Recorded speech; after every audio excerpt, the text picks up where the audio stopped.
I'm Jason Pack.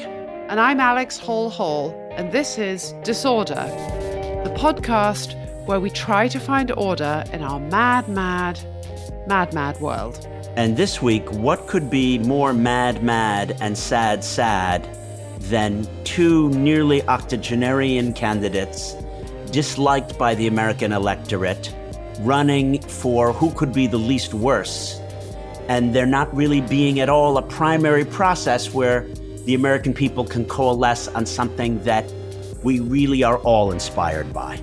Yeah, that's pretty depressing, but it happens to be of even more interest to me personally because lucky me, as a newly minted American, I get to vote for one of these the first time. Oh, Alex, I'm so sorry that this happens to be your first election. When I got my first experience working intensely for a campaign in 2008, we had hope and change and Obama. And now you have the election that many are saying is going to be between the two candidates with the lowest favorability ratings in history. Yeah, so no hope and not much change either, basically.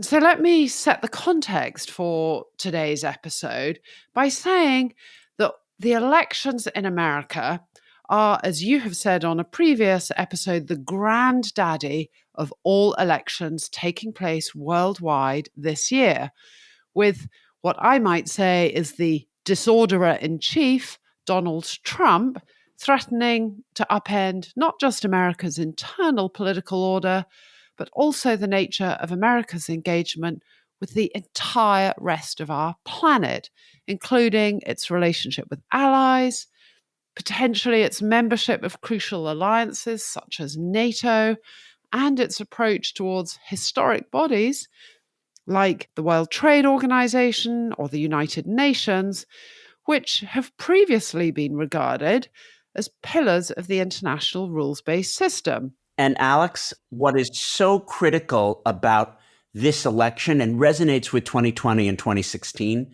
but not really any other elections in living memory, is how wildly divergent America's role as an orderer and its relationship to international institutions and coordination with its allies will be between the two candidates. It tends to be in America that the more powerful we have been as a country, the greater unity in foreign policy that there is between the two parties. So although there might be some changes in tax that's going to affect some corporations or some industries, the rest of the world isn't on pins and needles waiting to see the implication of our elections for whether or not we're going to ally with them or have a trade war with them. That's the very nature of the enduring disorder, is that, when one thing swings out of place, 9 other dominoes, fall apart as a result of this, and that people are just waiting on pins and needles, and that's not productive. Yeah, I think that's absolutely right. So we're potentially coming into election between two candidates with radically different visions for where America is going. As I said, you've got Donald Trump on one side, and Biden effectively represents the status quo, more of the same, a more traditionalist approach to the world. And as you were making that comment, I have to say it reminded me with chilling fashion of the Brexit vote. How it was portrayed by those who wanted to leave the EU was, this is the change, this is what will make a difference, or do you want more of the same? And I think a lot of people who ended up voting leave, they kind of didn't want more of the same, even if they were embarking into the unknown with a decision to leave the EU. The status quo didn't seem that appealing. And so that set in my mind a horrible kind of resonance that this year's election in the US kind of comes down to, do you want to take a chance with Donald Trump, who we know is going to stir things up in radically different ways, or do you want more of the same? And if enough Americans feel like they're not currently happy with how things are, they may be willing to gamble and take that risk. Yeah, and you put that, I think, super clearly, Alex. It's a question of an anti-system vote. Yeah. And at no time in human history have we needed more consensus among major nations and corporate actors and civil society about key issues like climate change and data security and, the war in Ukraine. And yet we have the largest systemic insecurity, and no one is going to know until that Tuesday in November the way that this cookie is going to crumble. And that's the lens, I think, with which it is super relevant for you and I to look at the implications of the primaries in the US. So thank you, Jason, for setting that scene. I'm delighted to be joined today by Rick Davis, who had a highly distinguished career, both as a high-ranking public servant in the Reagan and Bush White Houses and as a political consultant for multiple presidential campaigns, including for George Bush Sr., and as the national campaign manager for Senator John McCain in his presidential runs in 2000 and 2008. He's currently a partner at Stone Court Capital. So I recorded this interview with him before Super Tuesday, and we looked at what are the strengths and weaknesses of each candidate. Why has Trump become so dominant within the Republican Party? And should Biden continue to run despite his high unfavorability ratings, or should he step aside to allow a third candidate to come through? But I began our interview with Rick by asking, what was it that drew him into a life of politics in the first place? The nice thing about politics is it changes constantly. So you never see the same thing twice. And I would say that's one of the reasons why I got into managing campaigns, is because the really dynamic nature of them, they change every minute of every day. If you got comfortable for just 1 second thinking that you've actually figured out how to navigate the process, how to convince voters that you've got the right candidate, then you're immediately brought back down to earth because everything changes so rapidly. That's just like parenting a teenager. No. You never know what to expect. They're never the same any 2 days. Right, exactly. And then you're shocked when something good happens. And that's the same as politics. You're always shocked. But the one thing I loved about politics is there was always a decision day, right? You can do a lot in life and never know whether you're winning or losing. But in politics, regardless of how well you've done or how smart you are, on the first Tuesday of November, you get graded, and it's pass or fail. And if you fail, you're a bum. And if you win, you're a genius. And I always like that risk. Well, so as you know, I am definitely a McCainiac, and the listeners of this podcast know that I'm a McCainiac. I regularly quote Senator McCain. So McCain was a really great candidate, a very unorthodox one. What were the high points of that campaign for you? Well, so many candidates, especially in this modern age of communications, is they become dependent upon survey research and planned speech, right? What's the 2-minute line that I can put out that gets me in good shape with the constituents that I'm trying to convince? And John McCain was absolutely the opposite. His attitude was, my job was to make sellable the political decisions he made that actually had nothing to do with politics, right? He would go out and he would make things happen in the world. One of my favorite moments was when we were down and out in the 2008 presidential campaign. We were in last place. We had no money.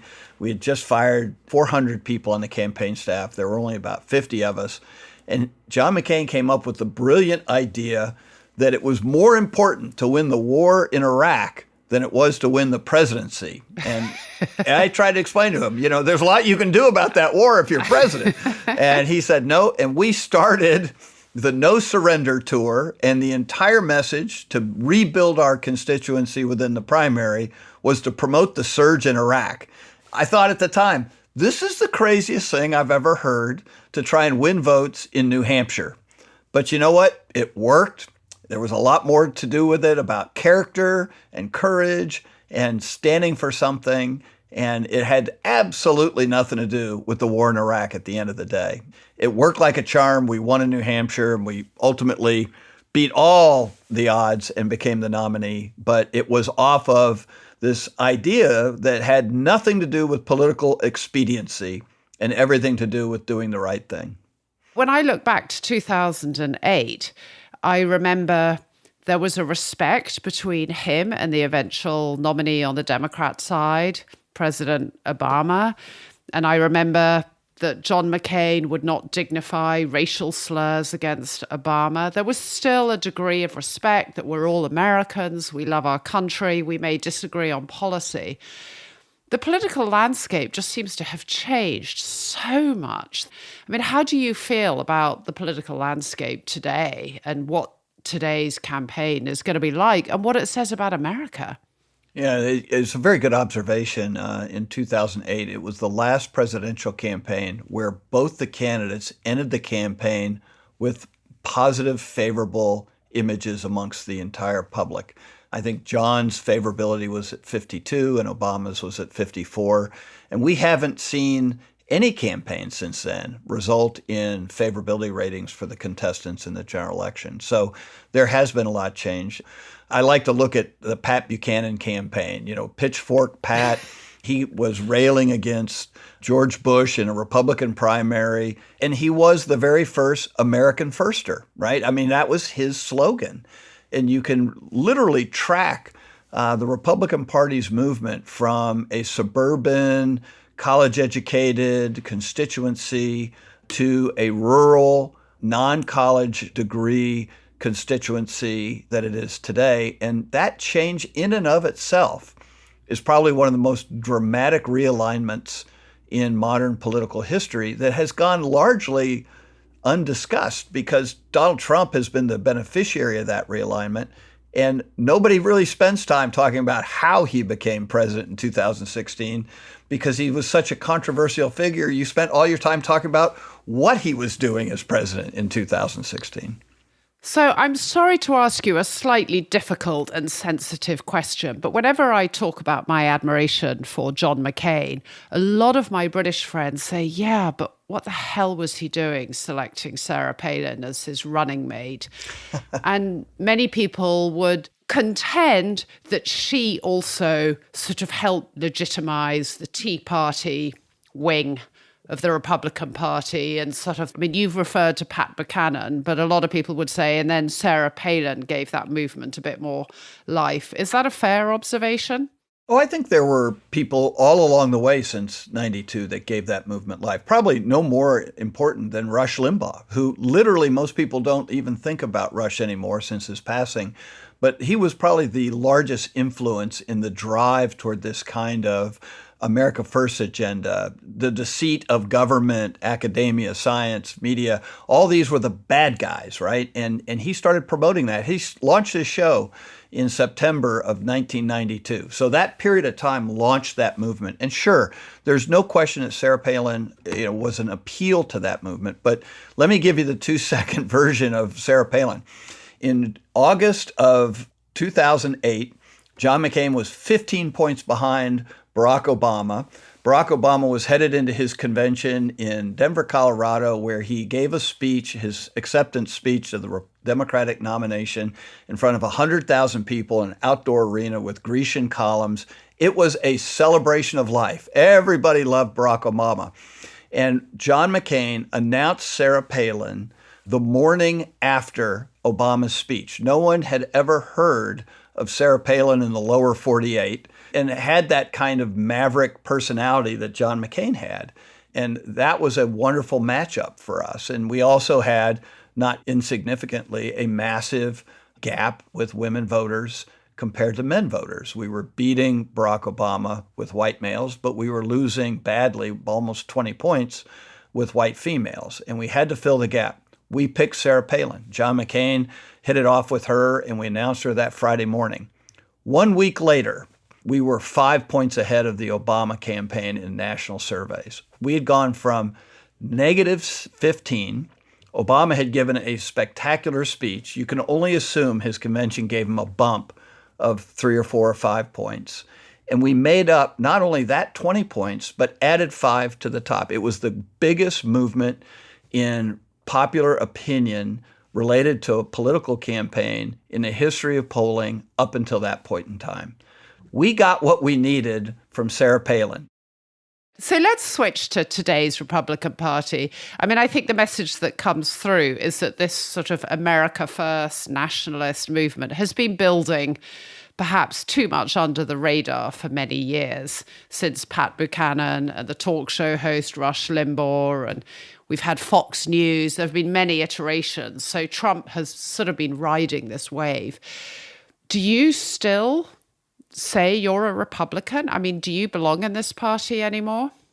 I got started in the Republican Party in the 1970s, right? The very first political thing I did was in 1972 for Richard Nixon. And Richard Nixon disappointed a lot of people, but he didn't drive us away from the Republican Party. The reality is there are still ideas that are shared by what I consider a majority of the American public. It's just some of them happen to be Democrats these days, and fewer of them happen to be Republicans than they used to be. So it's our job as citizen politicals to try to change that dynamic again. And I had a great mentor in Lee Atwater, who was a famous political operative of his time. And he told me that all politics is cyclical. And when you're in a down cycle, and I'd say the Republican Party has definitely been in a down cycle since 2016, nothing you do looks good or works. But when you're in an upcycle, which I would say Ronald Reagan in 1980 was in an upcycle, everything you do works and you look great in the process. And so we're looking for an upcycle. And my guess is that doesn't happen until after this 2024 election, which, I believe will either result in the end of the Donald Trump leadership of the Republican Party or potentially recast the party in a way that's, will change significantly. And a lot of that has to do with this presidential election cycle. I mean, this is a tipping point, I think, in American party political history. I mean, I look at the Republican Party, and as you said, usually you fight for your ideas. You stay loyal to the party and you fight for your ideas within it, and it can be a broad church. What's so extraordinary, or seems so to outsiders, is just how Trump has become so dominant. And even former McCainiac stalwarts like Senator Graham are now sort of bending the knee.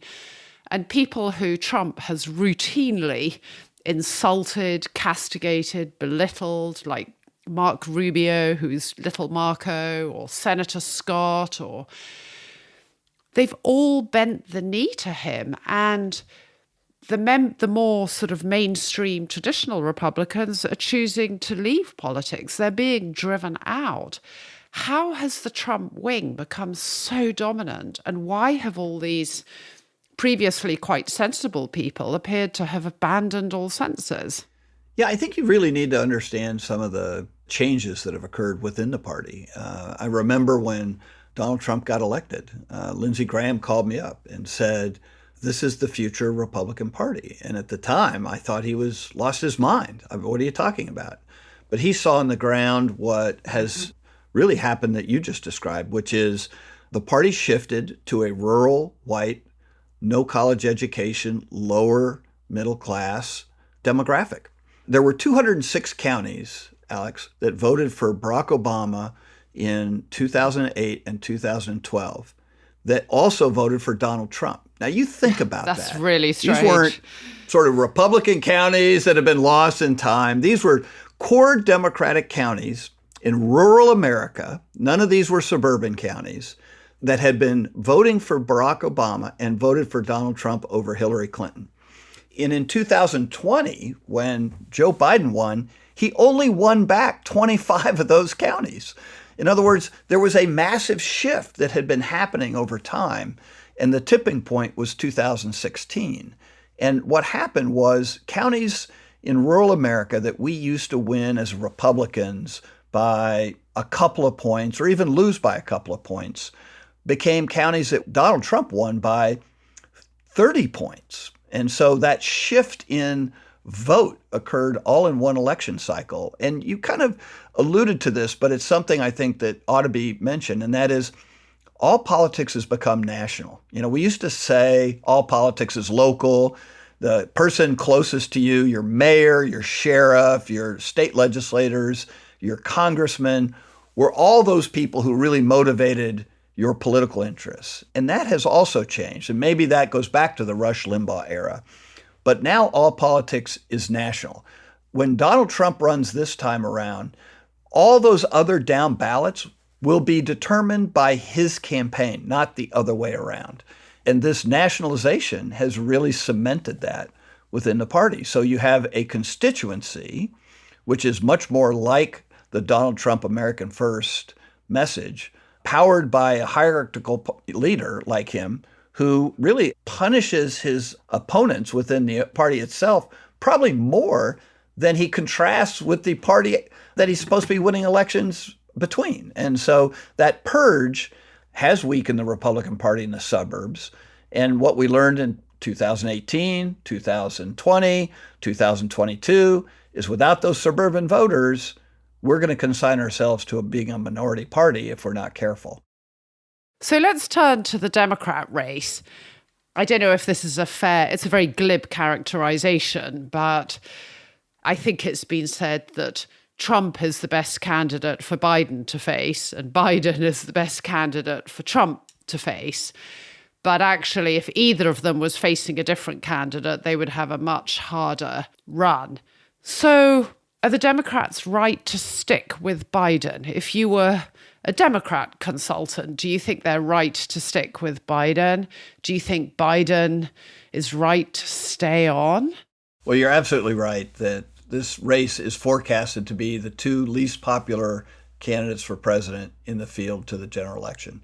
70% of the country says they don't want either, right? I mean, like, if that isn't a message, there is no message in this election. I've never seen anything like it. I mean, how do you communicate to 2/3 of the electorate who don't like either one of you? It's just fascinating to me. I mean, and quite a problem for these two candidates is to, what do you tell someone who already dislikes you? You used to say, what percentage of your favorables are you going to get? Now you have to say, what percentage of my unfavorables am I going to get? Because you can't win with just your favorables. And so I think that the Democrats and Joe Biden personally have to look in the mirror and say, is this really the best for the country? Is this really the best for the presidency? And is this really the best for our party? And I think the answer there is a clear no in each category. It reminds me of the conversation I had with John McCain before he decided to run in 2016 for re-election. He had already pretty much decided he'd had it. But the world was changing, and it wasn't changing in a good way. And he saw these kinds of encroachments within his own party against internationalism. And he chose to run, even though he knew he was probably too old to want to have another 6-year term. But he did it because he felt like he had to be part of that debate. He was really empowered to do it. He won a landslide victory. He won by 14 points in a state that Donald Trump won in 2016 by 4. He was wildly popular, but it was a risk to him. And as we see, he wound up becoming ill and not being able to fulfill his term, which ultimately went to a Democrat, right? I mean, and so Joe Biden has to look at himself in the mirror the way John McCain did and said, am I really up for this? Am I really prepared to take on this task? Not just winning the election, but then governing for another 4 years. And I don't know how Joe Biden really comes to grips with that. So I've been listening to some of the debates about what could happen if Biden decided to come back. Jill has a quiet word with him and says, you know what, it's really time to play with the grandchildren. Your record in history is good. Take a step back. But there are risks around holding an open convention. On the one hand, you could have the Sarah Palin kind of moment where it re-energizes the Democrat race. There's a really exciting campaign and you get some new, fresher voices, and actually there's a bolt of electricity. Or you get that the Democrat Party rips itself to shreds. There will be people who are horrified and offended at the idea that Kamala Harris does not presumptively take on the lead role as candidate, and others who will say, no, she has an unfavorability problem of her own, so we should look for somebody else. So the Democrats could just rip themselves apart at the convention. How would that play out in your view? Well, the only way it changes is if Joe Biden makes the decision that he's going to withdraw from the race, right? There's no way to take the super delegates within the Democratic Party, which are all National Committee members and are pledged to their undying support for President Biden, they're not going to change their mind. But if Joe Biden did decide that he wasn't going to contest the election for whatever reason, then he has two choices. One is to throw it open, release his delegates and throw it open to really a melee, right? The other more likely scenario is that he picks a successor and says, I'm not going to make the run, but here's who I think you ought to make. And he will have 90% of the delegates pledged to him. 75% of those are likely to do whatever he asks them to do. And so if he does put somebody on the pedestal to be selected, it's highly likely that person would win out in the first ballot. And then the question is, I guess, is that your vice president or not? I mean, there are a lot of good candidates for national office within the Democratic Party. You look at Gretchen Whitmer, Josh Shapiro, Gavin Newsom, all these people would beat Donald Trump by double digits in an election where they become the nominee this summer. So now we turn to the third scenario in this most unusual of elections. You have the son of Robert F. Kennedy Sr. running as an independent. You have this group called No Labels, who are looking at the possibility of running a third-party unity ticket. So the big question there is, who do they take votes most away from? So absolutely, it is both a fear and an opportunity for President Biden in this election. I would go back to a previous conversation we had about the polarization. There are 8 states, maybe 6, that matter in this election. So the states that I'm going to watch and that I think the campaign will be prosecuted in other words, where the candidates go, where they place media, where they put their surrogates, where they campaign actively, is Arizona and Georgia, Michigan, Pennsylvania, and Wisconsin. And then 3 that I think are on the bubble, Nevada, New Hampshire, and North Carolina. And the thing that you need to understand is all of those are going to be close outcomes, right? No matter what, the demographics in those states are just going to make it close. So anybody could win in either of those states. In 2020, the exit polls in those states indicated that 30% of the votes in those states were independent voters, people who self-identified as independents. 40% in Arizona, for instance. So independent voters are going to decide the election. Republican voters are spoken for, Democratic voters are spoken for, and so the independent voters are going to be the difference, and they're a huge difference potentially. Now, if you tell me that you're going to put a third-party candidate on the ballot in those states, you've thrown a monkey wrench into the electoral process that we've seen already in 2016 and 2020, where the fight between the 2 major parties are over those same individuals. And so I would say for Joe Biden specifically, because the Electoral College does not favor a Democratic candidate, he's more dependent upon those independent voters than Donald Trump's Republican coalition will be.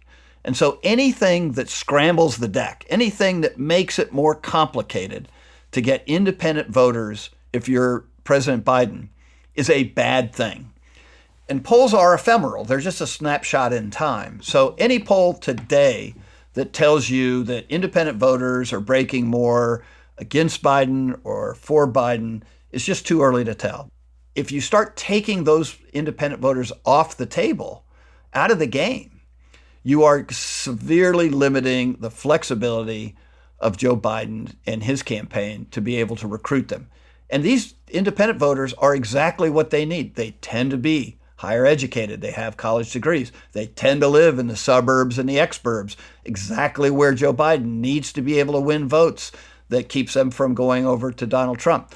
And for Donald Trump, it's kind of playing defense because he's never had a campaign strategy, Donald Trump, where he's actually trying to make the party bigger. He's trying to make it purer.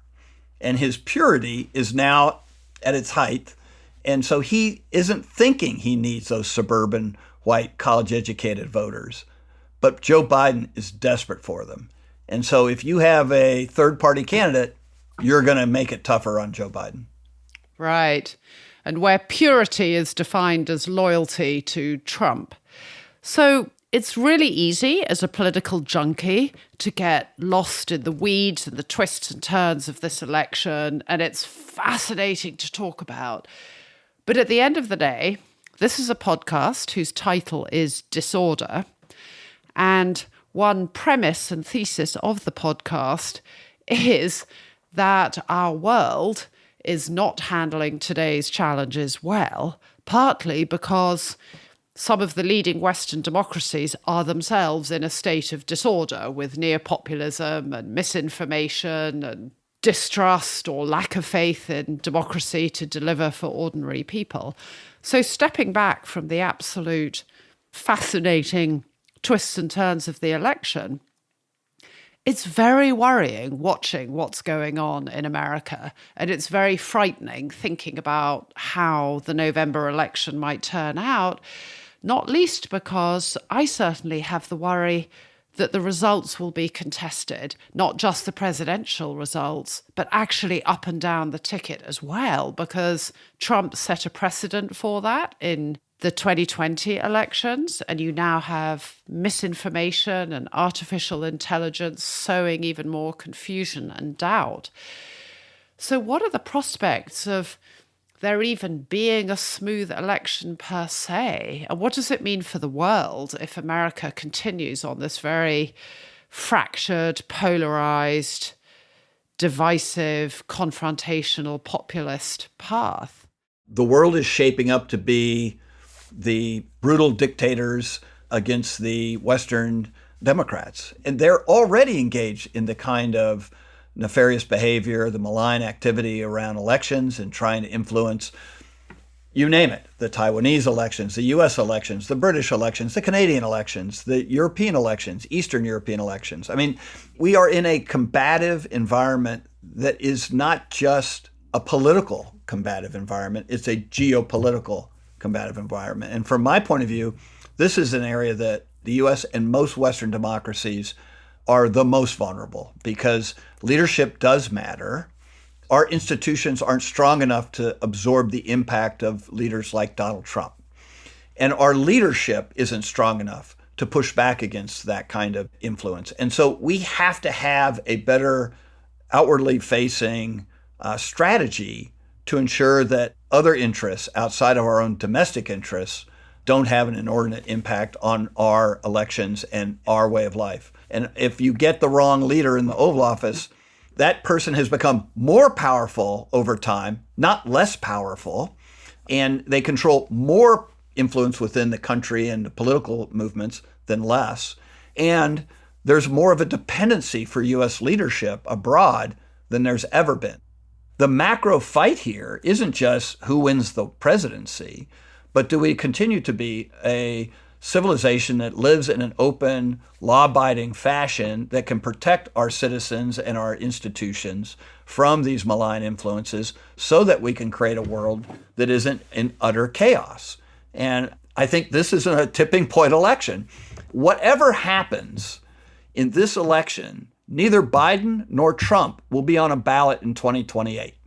And I am optimistic that that gives us a new class of politicos who aren't like them at all and can revitalize American exceptionalism and our integration in the world community.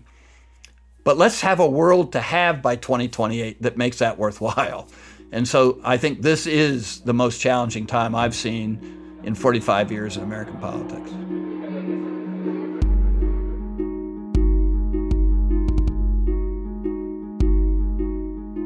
After the break, how can we order the disorder of America's seemingly broken politics? Alex, I think Rick channeled a lot of concerns that, we all have looking at the primary race, but he did so from a slightly different dynamic than I would have looked at these questions. So I want to make two sets of responses here. The one is that, of course, he's pointed out the very paradoxical shifts in who, in terms of demographics and education level, are Republicans, and who in education level and socioeconomics and ideology are Democrats. And those are things that have shifted within my lifetime. I think important to point out for non-American listeners is that before I was born, a similar tectonic shift happened. And this is the shift just on the verge of civil rights, because the South was traditionally the Democratic heartland, right? Lincoln, the grand old party, the Republicans, they were the ones who appealed to the North and to African Americans. And there was a tectonic shift as the Southern Democrats who opposed civil rights were pushed out, and the Democrats became, the party of minorities and more economic status, a huge shift. And it's not as bizarre as one might imagine, because this is the nature of two broad churches that can represent anything. They're entirely unmoored, you might argue. My second concern was, Mr. Davis is a professional Republican, and obviously he represents an anti-Trump or never-Trumper dynamic within the party. But his take on what had happened in the past might have been a Republican-colored or rose-colored glasses on certain events. I remember when Sarah Palin was nominated. Obviously, I was already 28 years old. I had certain warm feelings about McCain, although I'm a Democrat. And then Sarah Palin. I didn't understand this at the time, but I see her now as a gateway drug to neopopulism. She's not a Trumpian, and I'm not blaming her for being one, but she was the gateway drug of an anti-system candidate who played on populism, and I can see Russia from my window, and screw the elites, and things were set in motion. So in addition to setting forth those tectonic shifts which actually culminated in Trump, some of Mr. Davis's legacy is the idea that you could do something like trying to win the war in Iraq, or that you can have the Republican Party emerge as a true conservative party that, works for Americans and the people and doesn't confront the legacy of its low tax, pro-oligarch, pro-deregulation approach. Do you know what I mean? And that it was this that led to Alan Greenspan and the neoliberalism, and all the disordering effects that we deal with on this pod are really things that are embedded in the viewpoint and worldview that we heard today. Yeah, I think many of us were completely horrified by the appointment of Sarah Palin. And I have to say, I share a little bit your instincts that was another step of conferring a platform for the sort of Tea Party wing of the party. And that was the genesis of my question to Rick. However, to be fair to him, he didn't openly say in hindsight it was a bad decision, though I happen to know that many on the Republican campaign of John McCain do privately, in hindsight, regret that decision. And McCain personally had wanted to do a joint ticket with Joe Lieberman, which would have been groundbreaking. And I think they would have won. Yeah, and was told, no, that would turn off too many Republican voters. You can't do that. But that was his personal instinct. I remember that because Joe Lieberman was the senator from Connecticut. Uh-huh. Of course, if Lieberman had been selected, I think it would have been a moment on so many issues of healing in the center ground between Republicans and Democrats and between a whole range of concerns. It was a huge lost opportunity. But going back on Sarah Palin, God, I hate talking about her. But I think, to be fair to Rick, all he was doing was explaining the rationale at the time for why they picked her and the factual case that after her nomination, for a short few weeks, their candidacy, their campaign jumped in the polls and overtook Obama's. And Rick says Obama was this immensely appealing candidate who gave a wonderful speech at the Democrat convention. And they wanted to shake up the race. And for a time, Sarah Palin did shake up the race. She electrified the base of the Republican Party. It didn't work out long term. And it also turned off quite a lot of voters.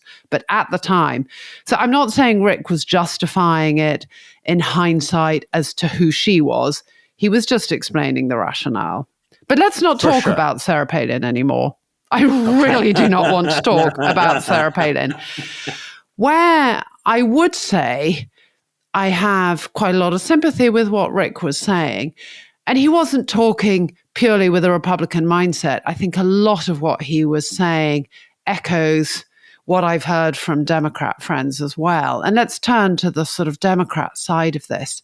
The worry that Biden may not have sufficient strength to overcome the Trump juggernaut right now.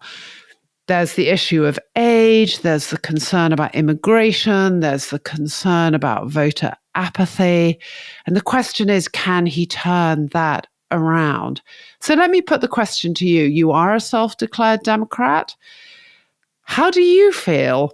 Are you confident that Biden can pull it off? Or would you be open to the idea that maybe he should drop out? I was uncomfortable hearing Rick represent without pushback the idea that Biden's age is an issue, the idea that the migrant quote unquote crisis is an issue, or the economy or Gaza.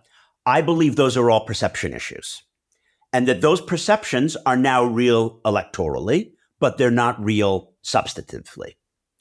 I can see absolutely no single policy area where Biden's policy has been harmed or altered by his age. Was I embarrassed when he said Syria when he meant Libya twice in one speech? It's embarrassing for me because I've lived in both Syria and Libya, and I was like, oh my God, that doesn't make sense. I was embarrassed. Did he make the policy towards Syria that he intended towards Libya? No, it was a slip in his speech. And of course, there is a perception that there's this big crisis at the border. The issues at the border now are really not that dissimilar to those issues that were taking place at the end of the Obama administration and during the Trump administration, where we also had migrant caravans and we also had a great need for immigration, but we had a broken immigration system where not enough legal immigration is happening.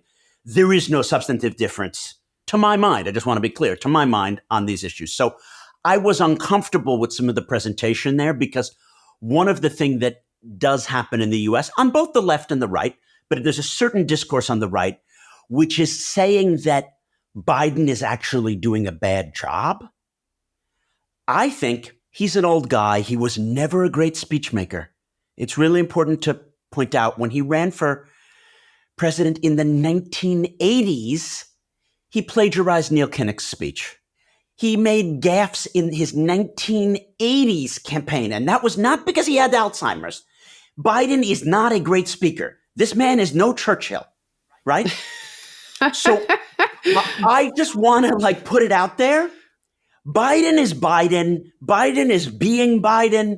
Biden has always been very strongly pro-Israel. He's more pro-Israel than Obama. He's more pro-Israel than Herbert Walker Bush. So Biden is being Biden, and he's not being Biden. And the idea that he is inconsistent or doing the wrong stuff on the economy, I feel that's all made up.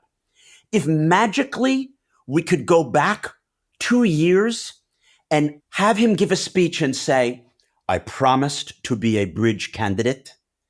I guarantee to the electorate that the reason that I ran in 2020 was our democracy was in peril, and I will be a bridge to new leaders. I now would like the party and the country to begin the search for these unifying figures. Obviously, I would be thrilled. That's the best possible scenario. It's not just that he is perceived as old or perceived as bad on the economy, which is crazy. The economy is obviously much stronger than the economy here in the UK. You know what I mean? So those are perceptions. But we need a new generation and we need new ideas. And I have long believed in something that I feel like would be close to your heart, Alex, which is Lincoln's example in 1864. What Lincoln did in 1864 was he established the National Union Party. He found someone, and this actually ended up to the negative for the country because he got killed in 1865, but he couldn't have envisioned that, right? But he said, we have gone through this unparalleled national cataclysm so that we can heal when the Civil War is over. We have essentially had a civil war. We had an insurrection. We have these competing claims of truths.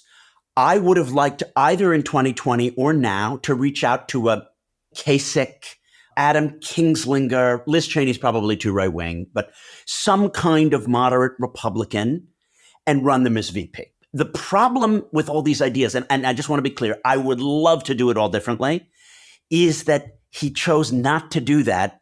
And now it's March. Yeah. And I mean, perception versus substance. What do voters vote on? Do they vote on gut and instinct and sense? Or do they do their due diligence and read the details of policy? And I think it's quite interesting because Rick talks about who is attracted to Trump as a candidate and who is attracted to the Democrats. And there's been a shifting. The more higher educated people tend to be now more in the Democrat count, and the less educated people tend to be more attracted to Trump. So there is your answer. If you go into the detail of the policy, you're right. On the economy, actually, the US economy has been clicking along really, really well. But there is a perception, partly due to the high cost of stuff at the pump or in the grocery stores, which I feel myself, that the economy is not doing as well as actually the headline figures really reflect. Then there's the issue of age. I mean, Biden is old.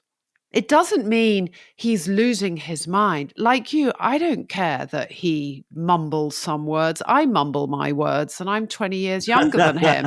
And I frequently muddle up names and dates and places. It doesn't mean I'm mad. It means I occasionally do a glitch. And actually, I would say that Trump is the one who's showing signs of dementia and incoherence. I mean, look at... Exactly. Absolutely.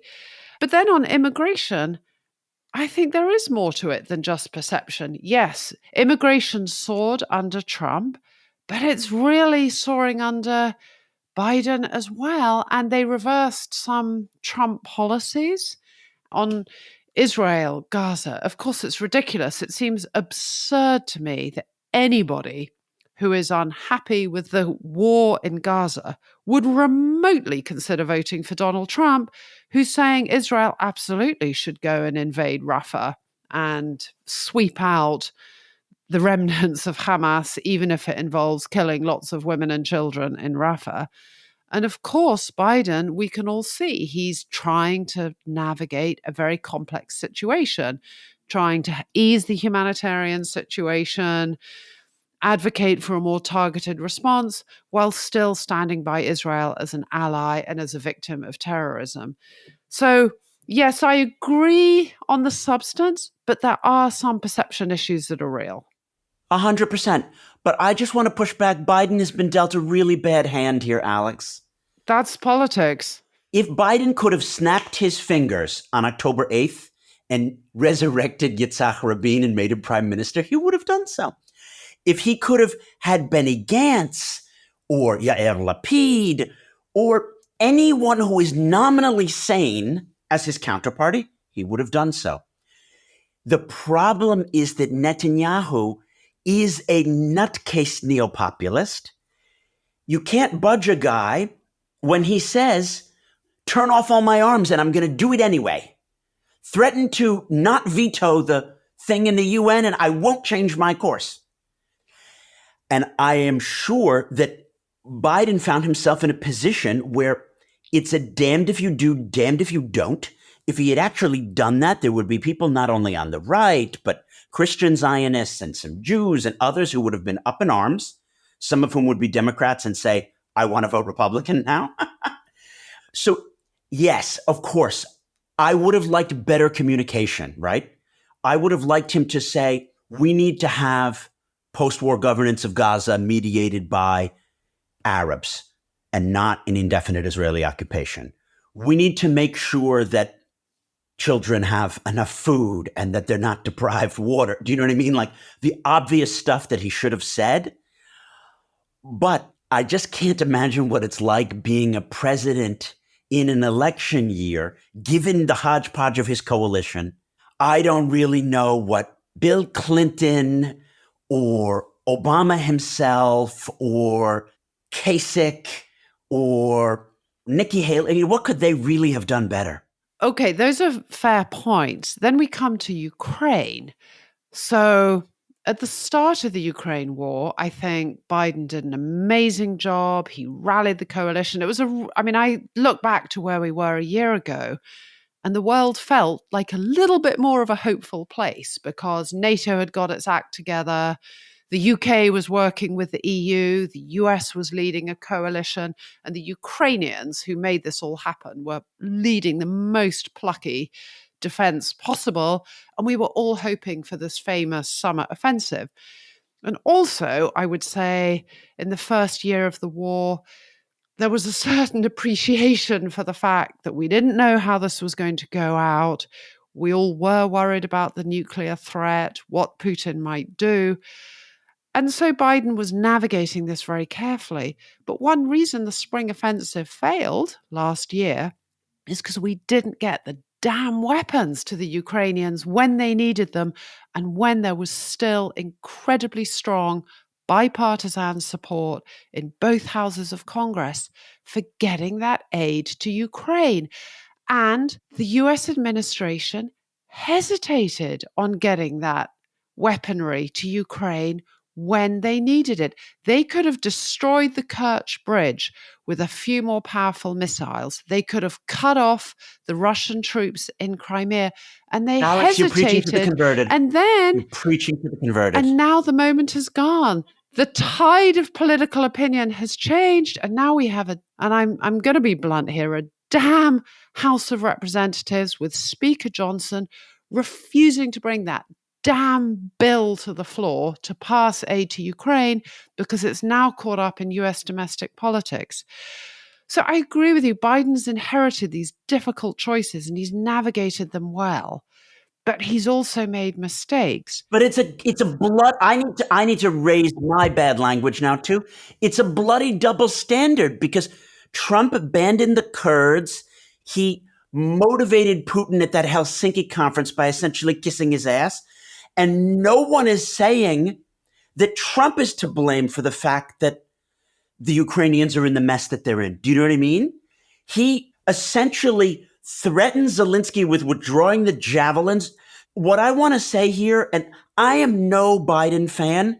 One of the reasons that I left and moved to England, and I'm not working for the Biden campaign now. I want to be really clear. I worked for Obama. I worked for Kerry. And I used to do Libya advising even for Hillary Clinton, for Jake Sullivan and stuff. I'm not advising Biden, even informally, because I am not thrilled. But the scrutiny to which the Biden administration has put forward in terms of rational analysis of like, if we had given them this missile, they could have, bombed the Kerch Bridge and we could have started the summer and the 2023 spring offensive with better armaments and they could have been better trained. Yeah, it's all true. Okay. But no one puts the Trump claims to anywhere near this degree of scrutiny and blames him retroactively that we're only in any of this mess. The only reason that Netanyahu was even in power is because of Trump and moving the embassy to Jerusalem and really using American stuff to pump up the settler nutcases from Otzma Yehudit, which is the Jewish National Party. They're essentially like, neo-populist settler Jews that Trump really emboldened. We're in this mess with this situation in Israel and in Ukraine because of Trumpian decisions, So I just get angry. I get angry when it's presented like, Biden, he's been such a lackluster candidate. The reality is he's going to have streets named after him in every Eastern European capital. And yeah, he may not appear on Mount Rushmore, but he's going to go down as someone who has done like lots of amazing things. And Trump is not getting any streets named after him in Tbilisi and in Baltic states. So we're both flipping furious. at the fact that Biden risks, by indulging in running again, letting Trump back in.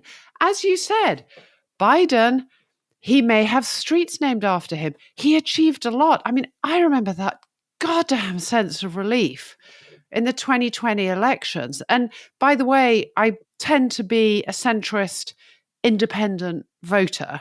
Right now, of course, I lean more to the left because I look at what the Conservatives have done in the UK and I look at what the Republicans under Trump have become. But I tend to be, on the whole, centrist. But Biden has a record.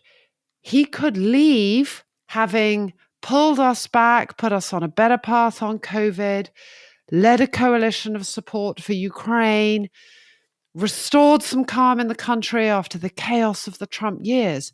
But his decision to run again, he is the Democrat nominee. Imperils everything. He Of course. is the Democrat nominee on current polling who Trump has the best chance of defeating. That's the issue, isn't it? Yes. Everything that Biden has achieved, he is now imperiling by the way that he has handled his potential reelection campaign. The question is, how can we order the disorder here? I'm pessimistic, right? I got my UK Global Talent visa. I voted with my feet. I do have a tremendous fear that it's going to work out negatively. I would have liked Biden to take different steps, but I am still optimistic that things can be done at the convention. Maybe a very energizing vice presidential choice, maybe someone who appeals to certain kinds of independents or young people, maybe, the Ezra Klein scenario where Biden steps down and creates the open convention. I think that there are ways to order the disorder there, or there are ways to potentially signal things to our allies. It's difficult when we don't have control of the House, but if this was done when we had control of the House, passing various legislation to ring fence what Trump could or could not do, like, the idea of prepaying for some Ukraine aid, it's more difficult now, but they really could have prepaid for some of the Ukraine aid. They could have ring fenced certain things about NATO. My only fear with Biden is that he just didn't do enough to prevent the potential disordering consequences.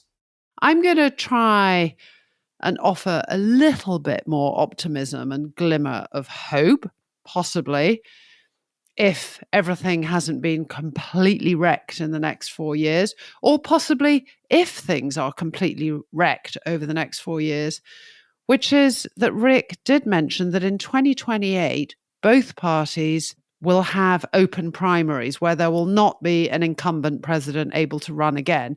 Neither Trump nor Biden can run again. Both parties have a chance to renew, to offer a new, younger face and future for both of their parties. And so that does offer a chance for regeneration. If things go horribly wrong over the next 4 years, people may learn from that. If we can survive them, hopefully there will be a chance for regeneration.